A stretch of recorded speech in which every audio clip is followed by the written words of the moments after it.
Alright guys, this is my 2020 F450. I have some issues with my rear end, just keeps failing on it. So I also have some other issues with the transmission oil pan leaking fluid. So I just replaced the transmission pan. And then I also have a problem with when the fan kicks on and I'm going down like a steep grade, the serpentine belt snaps. I've had that happen twice. Hasn't happened in a while, but the pulley for the actual crankshaft has a little bit of wobble to it. So I'm thinking that with that little bit of wobble, when it gets to this kind of point and the fan clutch kicks on, it grabs, and I think it's pulling at an angle and snapping that belt. Because when I look at the belt, when it gets snapped, it's not straight, it's at an angle. But right now, what I'm gonna do is I can already tell the driveline is not straight. It's got a little bit of a bend to it, and I think that's what's killing the pinion bearing over here. See, the new oil pan is on, all nice and shiny up there. But I am going to throttle up and see if I can hear any kind of bearing noise in the rear end. Don't mind the dirtiness of the work truck, sir.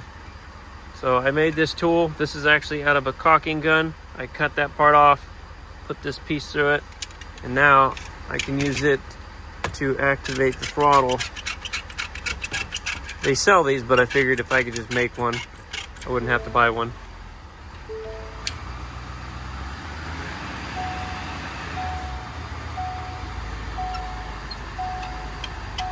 No, it's not gonna let me do it because it's doing traction control, so I'm gonna have to see if turning that off works.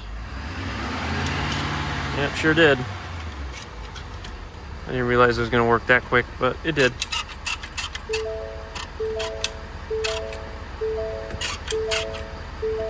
We're gonna do it slowly.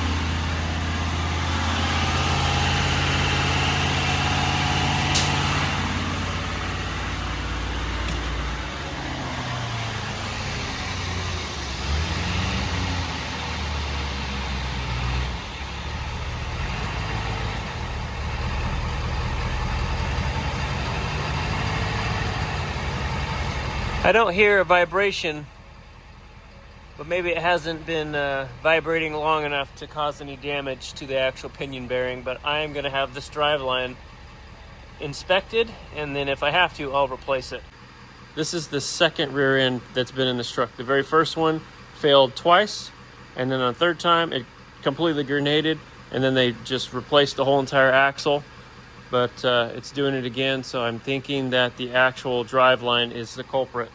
The driveline seems like it's not straight.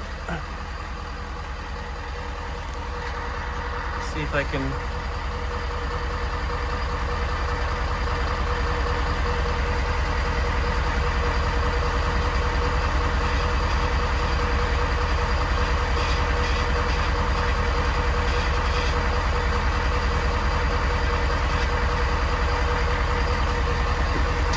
You can even see it kind of moving.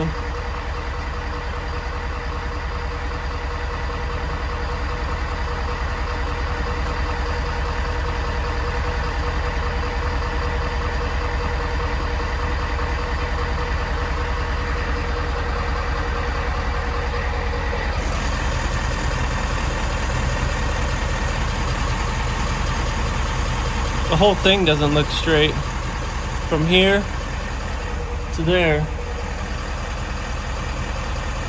It's like doing this.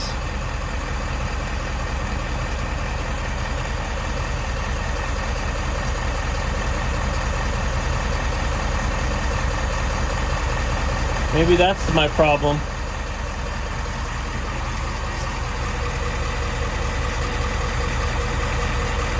This one looks straight. But this whole thing looks off. Let's take a look at the crankshaft pulley if we can even see it.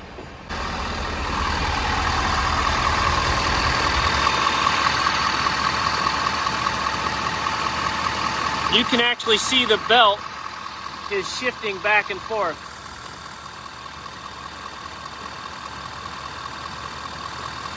See that second pulley in the center? I don't think it's supposed to do that.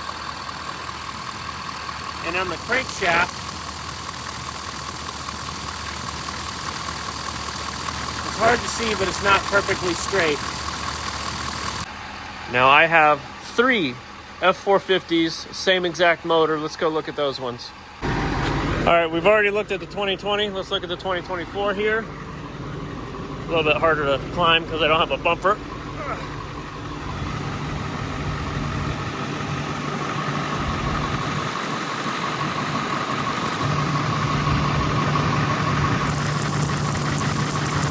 Nice and straight.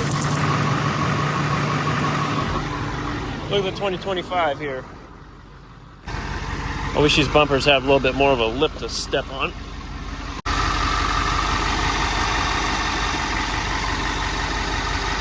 All right, I don't see anything out of place.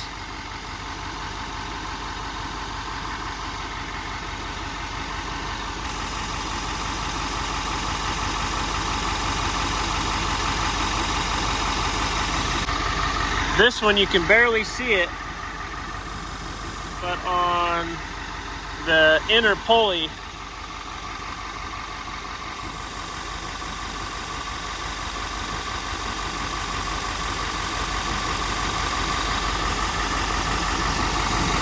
it has a tiny bit of movement. You always need to remember to change your serpentine belts when they need to be replaced, because right here is the fan clutch sensor. That belt snaps, it's going to break that sensor. I had that happen on the 2020. The reason I changed this oil pan is because my last one kept leaking. And it is a plastic oil pan. That's what they put on these things, plastic. It's right here. And it kept leaking out the back area. And the seal was replaced twice. But I think the plastic was just warped or something. It just was not making a seal. And the dealer couldn't get it right, so I did it myself. Hopefully everything works out. No leaks. I really love owning my Fords. I really hate that Ford doesn't really care about their customers.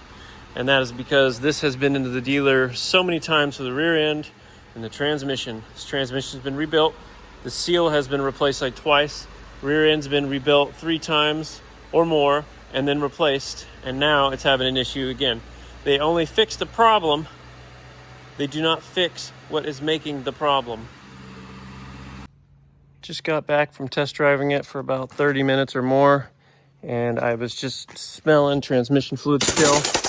So I just brought it home. I got it underneath. I can still see transmission fluid leaking, but I can't tell from where. So I pressure washed it off. Now, let's see if I can see anything. Probably not because everything's wet. What I'm thinking is the seal for the transfer case to the actual transmission is leaking, and it's leaking into the actual transfer case because the transfer case should have its own oil and the transmission has its own oil. And I think it's like coming out this seal here or something. Can't tell exactly. There's just so much stuff on the way. But there's also some sort of like in there. It's hard to see. Right there, that round piece. There's something kind of sensor or something there. I think maybe the oil is coming out of there. But I pressure washed it. I don't see any leaks now, but I'll need to test drive it again once it dries off and see if I can see where the fluid is coming out of, because it's still leaking somewhere. When I'm driving this truck on the freeway or at freeway speeds, about 55 to 60, I can feel the vibration in the actual rear end, and I can change the vibration with the throttle, and I can float the throttle, and I can just feel the vibration in it, and I can like control how much vibration I have just by the little bit of throttle up and down while I'm driving it. Today I called the dealer and I ordered a new driveline complete. It was $540. I also ordered the crankshaft pulley. That was $240. And then I ordered the output shaft seal for the transmission. So hopefully they'll be all in this week, and then I'll probably end up just taking the truck down to the rear end shop, give them the driveline, and then have them go over the rear end and replace the driveline while they're there. And then if the transmission keeps leaking from wherever it's leaking, I'll have to do some diagnostics. I just ordered that seal just in case. But that's the only place that I can think about it leaking is the output shaft between the transmission and the transfer case. But I'll have an update video soon, hopefully.